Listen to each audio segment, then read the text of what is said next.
Hey, it's a quick short. So I just got back from watching my nephew's performance. He's part of like a dance company. He's 7 years old, and yeah, I watched him dance, and he was very nervous, very very nervous. Um, but what I was proud of was that he actually took the step to actually perform. It's his first time performing in front of a big audience.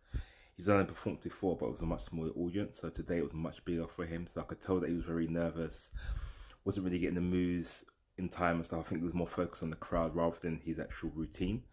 But what I was really proud of is the fact that he actually they actually done it. You know what I mean? Whether it was perfect or not, it's not the thing. The fact is that he took a step and he done the thing. He danced to the best of his ability with the nervousness as well.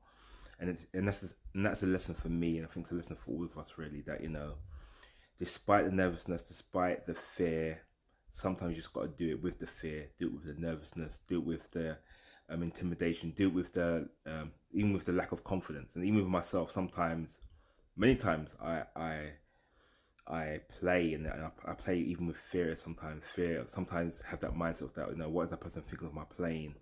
Especially if I'm playing amongst other musicians or other creatives.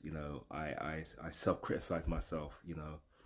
Sometimes that's the time when people be praising me and saying, you done really well.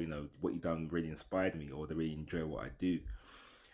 So sometimes it's good to keep your mouth closed and just be humble and just do it, just do it. And you don't know how many people you'll bless with just your with your type, with your playing, or with your singing, or with your acting skills. I think sometimes we put ourselves down too quick, too early, and we compare ourselves too early as well. I said that film. I said this in my last video. We compare our level one with someone else's level 10, or maybe not. But yeah, sometimes we compare our level one to someone else's level 10, and that's how we get discouraged. Rather than focusing on where we're at right now and celebrating the small wins. The small daily consistent wins. So I thought I'd share that with you today, and I hope this encourages you or just blesses